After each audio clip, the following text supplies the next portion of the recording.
느헤미야 5장 1절에서 13절까지 말씀을 가지고 공동체를 흔드는 것들이라는 제목으로 말씀을 전하겠습니다. 네, 지난주 공동체 야외 예배 다들 가셨습니까? 네, 즐거우셨나요?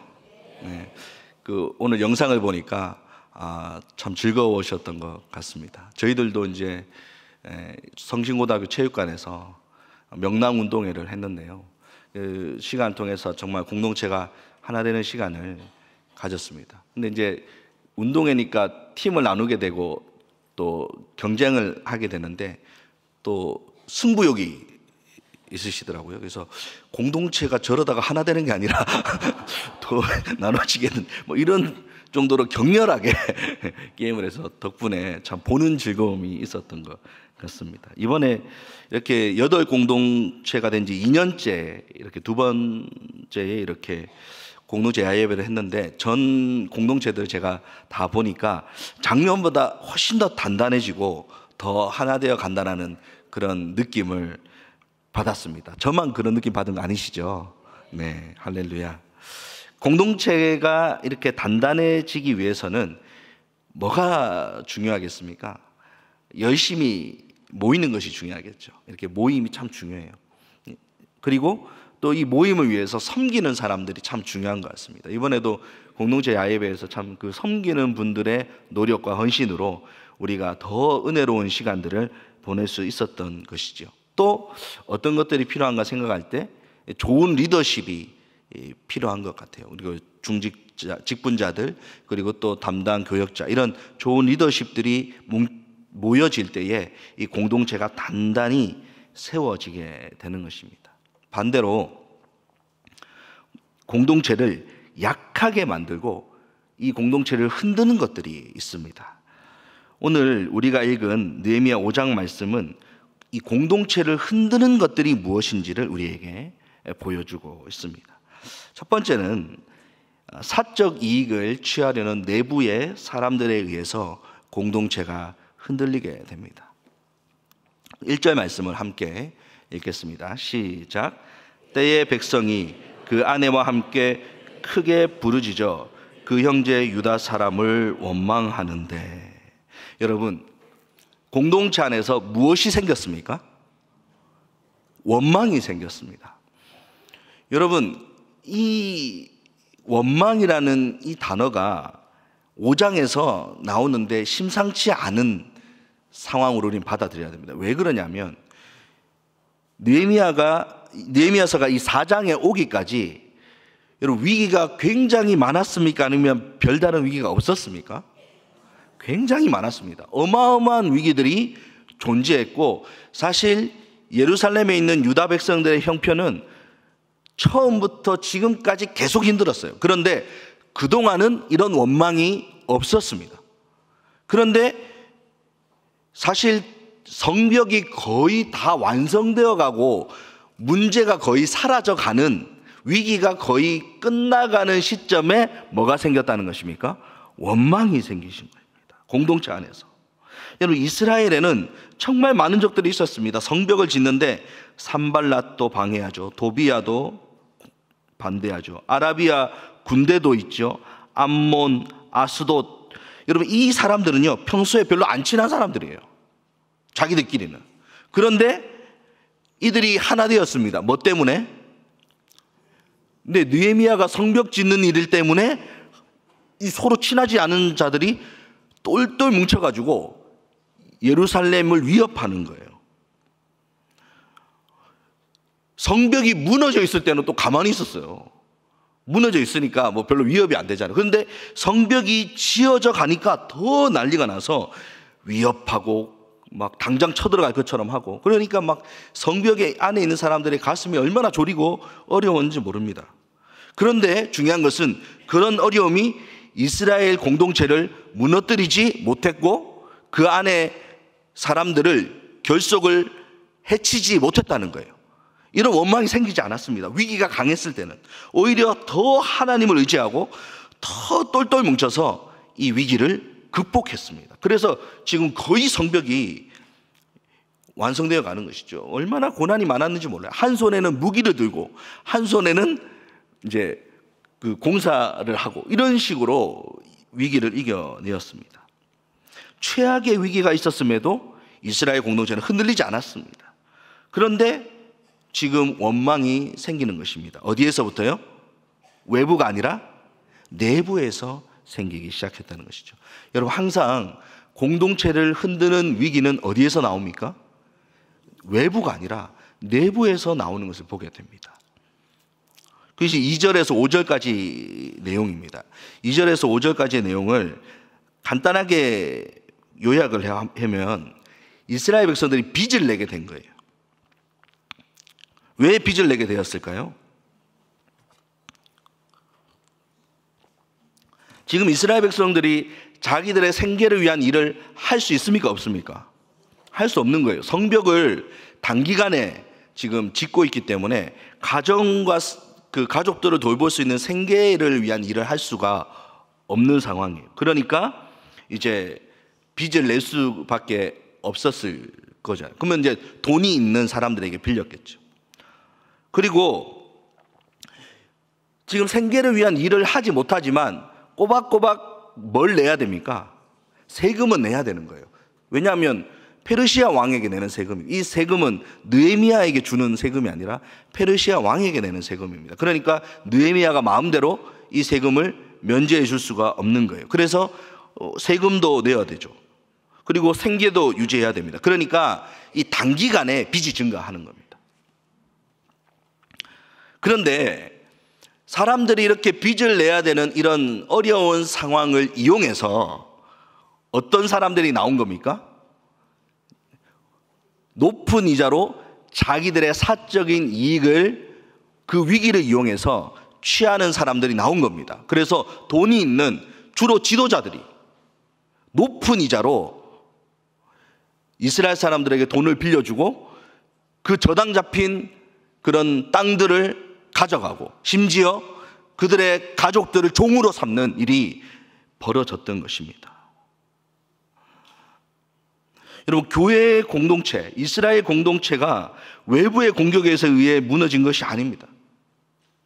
여러분, 교회 역사를 돌아봤을 때에 외부의 핍박에 의해서 무너진 적이 있습니까? 없습니다. 핍박이 오면 올수록 복음은 더 강해지고 교회는 더 왕성했습니다. 그런데 교회를 흔들고 무너뜨리는 문제는 항상 어디에서 발생하죠? 내부에서 발생하는 것입니다. 누구에 의해서? 공동체 안에서 자신의 사적인 이익을 추구하는 사람들에 의해서 흔들리는 것이죠.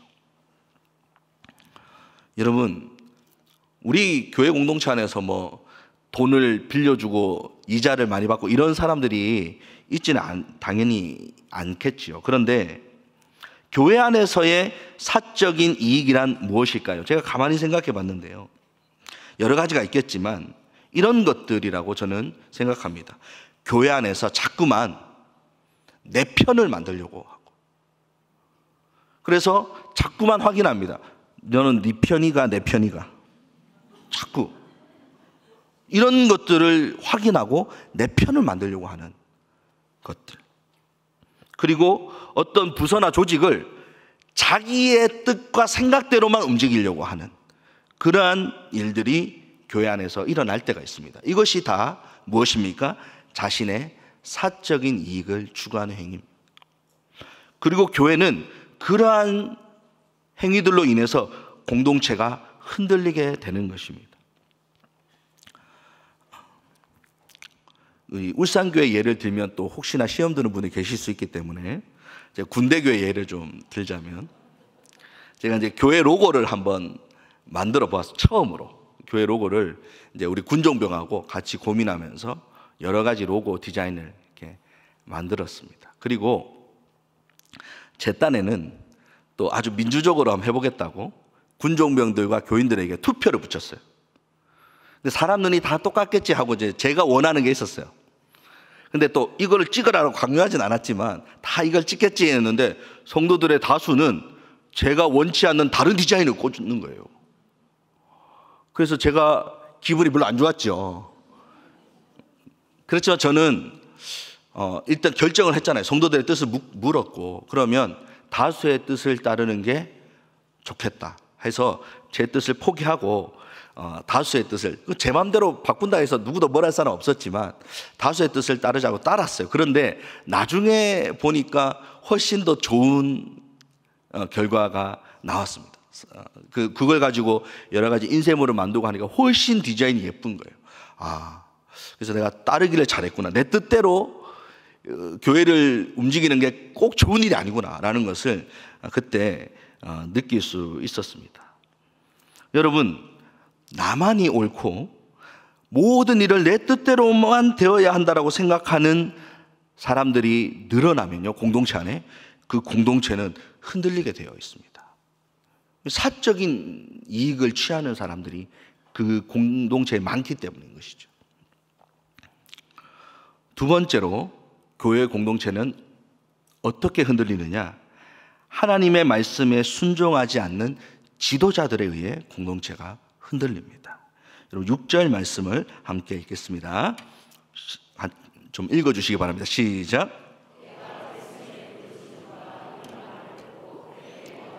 네. 누가 노했습니까? 네. 느헤미야가 굉장히 분노했다는 것이죠. 크게 노했다라고 표현하고 있습니다. 여러분, 이 단어가 굉장히 놀라운 단어예요. 느헤미야가 크게 노했다. 왜 놀라운 거냐면, 느헤미야가 그동안 열받을 일이 많았을까요? 적었을까요? 엄청 많았습니다. 그동안 위기도 많았고요. 그리고 그 지도자들이 느헤미야가 원하는 대로 따라주지 않았어요. 처음에 아무도 느헤미야와 같은 마음이 아니었습니다. 그리고 느헤미야의 뜻에 한 마음으로 따르는 사람들이 많지 않았습니다. 처음에. 그리고 공사를 진행할 때도 어떤 사람들은 좀 소극적이었어요. 근데 느헤미야는 단 한 번도 그들을 향해서 노한 적이 없습니다. 문제가 있으면 설득했습니다. 이해시켰어요. 그래서 함께 갔습니다. 성벽을 시찰하고 나서 좀 후에 이스라엘 백성들에게 이제 연설을 하거든요. 우리가 성벽을 짓자. 다시는 수치를 당하지 말자. 그랬더니 사실은 그동안에는 대부분의 사람들이 이 성벽 건축에 부정적이고 반대했는데 일시에 이들이 찬성합니다. 근데 그게 어떻게 가능하겠습니까? 연설을 그렇게 느헤미야가 막 기가 막히게 잘했을까요? 아닙니다. 성벽 시찰하고 그 연설하는 그 사이의 시간 동안, 그게 얼마였는지는 기록되어 있지 않거든요. 그 시간 동안 느헤미야가 뭘 했을까요? 사람들 한 명 한 명 만나고 설득한 겁니다. 화내고 소리 지르고 이렇게 안 했다는 것이죠. 설득한 거예요. 그런 리더십을 가졌던 사람입니다. 단 한 번도 화를 내지 않았어요. 또 성벽을 건축할 때도, 야, 나는 우리 집이 걱정돼서 성벽 건축에 참여 못하겠는데 어떡하지? 이런 사람들이 있었습니다. 사실은 멀리서 오는, 여리고에서도 오고요, 막 이런 미스바에서도 오고, 이렇게 여기 와서 헌신하는 사람들이 있었는데, 자기 집 걱정된다고 건축하지 않는 사람들 보면 한심하잖아요. 저 같으면, 야, 지금 얘를 봐라, 얘를 봐. 너는 뭐하니? 야단칠 것 같은데? 느헤미야는 그러지 않고, 야, 그러면 너네 집 앞에 있는 거기 건축해. 이렇게 설득합니다. 그러니까 그런 리더십을 가지고 있었던 사람이에요. 그러니까 말 안 듣고 따르지 않는 사람들을 이해시켰지 화내지 않았었어요. 그런데 오늘 본문에 보면 느헤미야가 이 일에 대해서는 크게 분노합니다. 이유는 무엇입니까? 지도자들의 죄 때문입니다. 이 지도자들의 죄는 공동체에 너무나 치명적이기 때문에 공동체를 한 방에 무너뜨리는 것이 이 지도자들의 죄입니다. 지도자들이 하나님의 말씀을 지키지 않은 거예요. 그럼 이 지도자들이 그 돈을 비싼 이자를 받고 빌려주는 게 왜 잘못된 건가? 이 자본주의 사회에서는 뭐 용납되는 일 아닌가? 이렇게 생각할 수 있는데요. 우리 하나님의 말씀을 한번 보겠습니다. 신명기 15장 7절에서 10절 말씀인데요. 우리 같이 한번 읽겠습니다. 7절에서 10절 말씀 시작. 내 하나님께서 여호와께서 내게 주신 땅 어느 성읍에서든지 가난한 형제가 너와 함께 거하거든 그 가난한 형제에게 내 마음을 강팍히 하지 말며 내 손을 움켜쥐지 말고 반드시 내 손을 그에게 펴서 그 요구하는 대로 쓸 것을 넉넉히 구워주라. 삼가 너는 마음에 앙념을 품지 말라. 곧 이르기를 제7년 면제년이 가까웠다 하고 내 궁핍한 형제에게 악한 눈을 들고 아무것도 주지 아니하면 그가 너를 여호와께 호소하리니 내가 죄를 얻을 것이라. 너는 반드시 그에게 구제할 것이요 구제할 때에는 아끼는 마음을 품지 말 것이니라. 이로 인하여 내 하나님 여호와께서 내 범사와 내 손으로 하는 바에 내게 복을 주시리라. 아멘. 여러분, 이 말씀에 보면 면제년이 나옵니다. 제7년 면제년이라는 단어, 바로 안식년을 말하는데요. 이 안식년 7년째가 되면 이스라엘 백성들은 어떤 의무가 있냐면, 빚을 내가 누구한테 돈을 빌려줬으면 그걸 다 면제해 줘야 됩니다. 그러니까 지금 9절에 보면 앙념을 품지 말라 하고 7년 면제년이 다가오면 아무것도 주지 않는다. 이 말이 무슨 말입니까? 지금 빌려줬다가는 내년에 안식년이에요. 그럼 어떻게 되는 겁니까?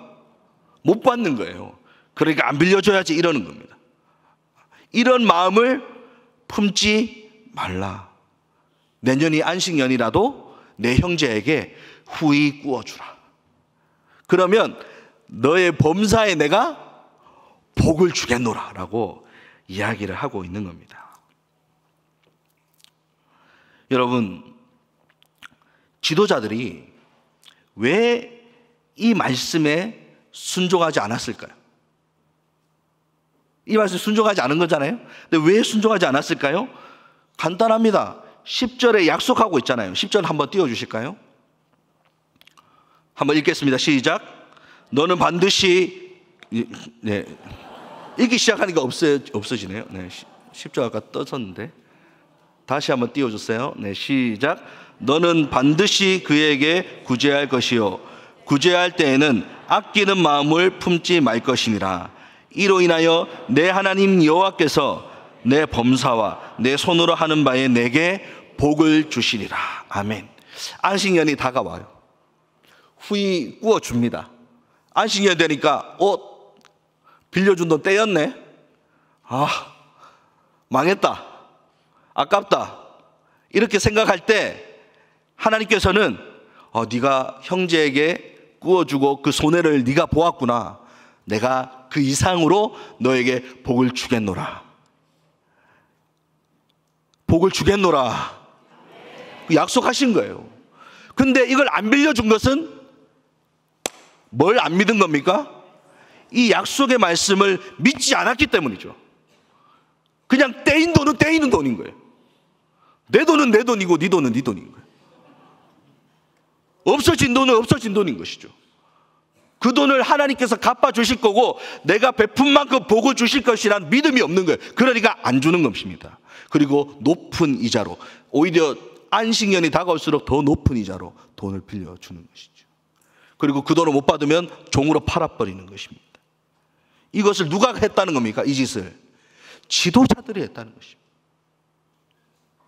그러니까 느헤미야가 분노할 수밖에 없고 하나님의 분노가 여기에 담겨져 있는 것이죠. 그리고 지도자들이 이 말씀에 순종하지 못한 이유가 하나 더 있습니다. 신명기 같은 장 15절 말씀인데요. 한번 띄워주십시오. 네, 15절. 네, 이제는 안 사라지겠지요? 네, 같이 읽겠습니다. 시작. 너는 애굽 땅에서 종되었던 것과 내 하나님 여호와께서 너를 속하였음을 기억하라. 그를 인하여 내가 오늘날 이같이 내게 명하노라. 아멘. 이 말씀이 무슨 말씀입니까? 계속 띄워놔 주세요.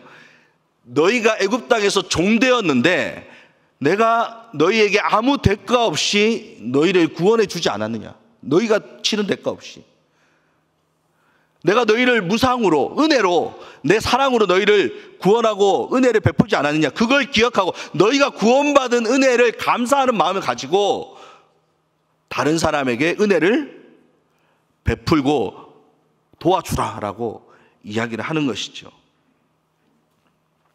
그래서 순종하지 않는 이 지도자들에게는 두 가지가 없습니다. 두 가지가. 뭐가 없습니까? 첫 번째는 하나님이 나를 구원해 주신 사실에 대한 감사가 없는 겁니다.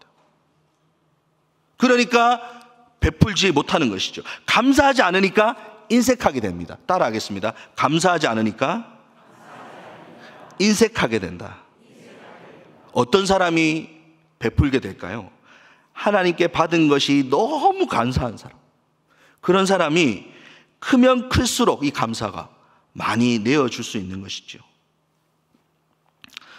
이런 사람은 밥을 얻어먹는 것도 좋아하겠지만 사주는 것을 더 좋아합니다. 돈이 많아서가 아니라 그것이 감사의 표현인 것이죠. 내가 받은 은혜와 사랑이 너무나 감사해서 다른 사람에게 밥을 사주고 베푸는 것이 너무나 기쁜 것입니다. 여러분, 공동체에는 이렇게 베풀고 섬기는 사람이 많아져야 합니다. 그래야 공동체가 든든히 세워지는 거예요. 그러면 반대로 다시 얘기하면 공동체 안에는 어떤 사람이 많아져야 됩니까? 구원받은 것에 대한 감사가 넘치는 사람이 많아져야 돼요. 그러면 그 공동체가 든든히 세워져 가는 거예요. 근데 그 감사가 별로 없는 사람이 많이 모일수록 그 공동체는 서로 인색하고 흔들리고 힘이 든 것이죠. 여러분, 우리 울산교회 공동체가 우리 1공동체, 2공동체, 3공동체, 얘기한 김에 다 얘기해. 4공동체, 5공동체, 6공동체, 7공동체, 8공동체, 그리고 구역까지는 다 안 하겠습니다. 모든 구역이 이런 구원에 대한 감사가 가득한, 그래서 너무나 은혜가 서로 넘치는, 베품이 넘치는 그런 공동체 되기를 소망합니다. 네. 지도자들에게는 이 감사가 없었어요. 두 번째 없었던 것은 뭡니까? 순종하면 복을 주실 것이라는 믿음이 없는 겁니다. 여러분, 이 약속이 10절에도 나오지만 18절에도 또 나와요. 똑같은 약속이. 무슨 얘기입니까? 하나님 두 번 얘기하셨어요. 진짜로 줄게, 이거 아닙니까? 걱정하지 마라, 내가 줄게니까. 믿으라니까? 준다니까? 라고 지금 얘기하시는 거예요. 그런데 이 형제들에게 자비를 베푸지 못하는 거예요, 지도자들이. 왜 그렇습니까? 베푸는 자에게 복을 주실 것이라는 하나님의 약속에 대한 신뢰가 없는 불신앙이 거기에 있는 것입니다. 다시 말해서 공동체가 흔들리는 것은요, 그 안에 믿음이 없는 겁니다. 내가 베풀고 참고 용서하고 껴안고 많이 베풀면 하나님이 그만큼 내게 복을 주실 것이라는 믿음이 있으면 그렇게 하는 거예요. 근데 믿음이 없으니까 자기 이익을 차리고, 그리고 내가 열받으면 반드시 거기에 대해서 안갚음을 해야 되고, 이런 마음이 내 안에 자꾸만 생기는 것이죠. 그건 불신앙인 것입니다.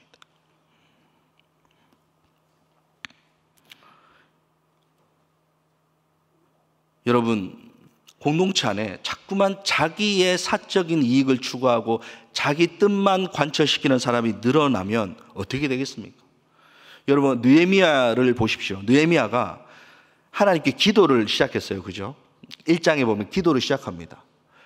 그리고 기도를, 예루살렘을 품고 기도했다고 해서 그 즉시 왕에게 가슴이 뜨거워지니까 그 즉시 쫓아가서 왕에게 보내주세요. 그랬으면 어떻게 됐겠습니까? 그런데 그렇게 하지 않고 4개월 동안 참고 기다리며 기도합니다. 계획을 세우고 준비합니다. 하나님의 때를 기다린 거예요. 내 뜻대로 하지 않은 거예요. 내 뜻은 당장에 가고 싶죠. 그러나 내 뜻대로, 내 의지대로 하려고 하지 않고 하나님의 때를 기다린 거예요. 공동체 안에 이런 사람들이 늘어나야 돼요. 내 뜻을 관철시키고 내 뜻대로 당장 돼야 된다, 이런 사람이 늘어나면 교회가 어려워지는 것입니다. 그리고 공동체가 사는 길은 무엇입니까? 나를 내려놓고 하나님의 말씀의 원칙으로 돌아가는 것입니다. 말씀에 순종하고 말씀의 뜻대로 순종하는 모습으로 우리가 돌아가는 거예요. 느헤미야가 그들을 쳐서 야단치고 뭐라 하니까 그들이 어떻게 반응합니까? 오늘 본문 12절과 13절 말씀입니다. 같이 읽겠습니다. 시작. 그들이 말하기를 우리가 당신의 말씀대로 행하여 돌려보내고 그들에게서 아무것도 요구하지 아니하리이다 하기로 내가 제사장들을 불러 그들에게 그 말대로 행하겠다고 맹세하게 하고 내가 옷자락을 털며 이르기를 이 말대로 행하지 아니하는 자는 모두 하나님이 또한 이와 같이 그 집과 산업에서 털어버리실지니 그는 곧 이렇게 털려서 빈손이 될지로다 하매 회중이 다 아멘하고 여호와를 찬송하고 백성들이 그 말한 대로 행하였느니라. 아멘. 느헤미야가 얘기하니까 참 그래도 감사한 것은 이 지도자들이 순종합니다. 잘못된 것에 돌이켜요. 그래서 아무것도 요구하지 않고 다 돌려보내기로 합니다. 뭘 감수한 겁니까? 손해를 감수한 것이죠. 공동체를 위해서 손해를 감수한 거예요. 그렇게 손해를 감수하고 너희가 순종하지 않으면 이렇게 저주를 받을 것이다. 먼지가 털려나가듯이 너희도 이 회중에서 털려나갈 것이다 라고 하니까 아멘 합니다. 회중들이 아멘. 이 말은 무슨 말입니까? 말씀대로 저희가 순종하겠습니다. 말씀대로 벌이 내려면 벌을 받겠습니다. 결단하는 거예요. 이 결단이 있었던 겁니다. 그래서 공동체가 다시 회복됩니다. 흔들렸던 공동체가 다시 안정을 찾게 되는 거예요. 어떻게 하니까 말씀에 불순종했다가 돌이켜서 순종하게 되니까 공동체가 다시 세워지는 것입니다. 여러분, 교회 공동체가 사는 길은 다른 거 아닙니다. 성령의 기준으로 돌아가는 거예요. 그냥 지도자들과 교회 구성원들이 모두 하나님의 말씀대로 순종하면 되는 거예요. 근데 순종하지 못하는 이유가 두 가지라는 거예요. 뭡니까? 하나는 구원에 대한 감사가 없으면 순종이 안 되는 거예요. 이 감사가 넘쳐나야 됩니다. 그리고 뭐가 없습니까? 순종하는 자에게 약속된 복에 대한 믿음, 이게 없으니까 순종을 못하는 것이죠. 여러분, 베푸는 자에게 하나님이 복을 주신다고 약속하고 계십니다. 아멘. 우리 교회는 그런 분들이 참 많아요. 정말 구역을 섬기면서 헌신적으로 구역원들을 베풀고 노력하고 애쓰는 그런 구역장님들도 많으시고요. 그 이루 말할 수 없는 그런 곳곳에서 수고하는 분들, 이주민들을 섬기고 장애우들을 섬기고 그런 분들이 너무너무 많습니다. 그런 분들에게 뭐가 약속되어 있다고요? 주님의 복이 약속되어 있습니다. 그것에 대한 믿음이 있으면 우리가 헌신하는 것입니다. 여러분, 말씀이 아니라 사람이 기준이 되고 사적인 이익을 내세우는 사람들이 늘어날수록 교회 공동체는 흔들릴 수밖에 없음을 기억하시고 서로에게 베풀고 말씀에 순종하는 믿음의 사람들이 되기를 주의 이름으로 축원합니다.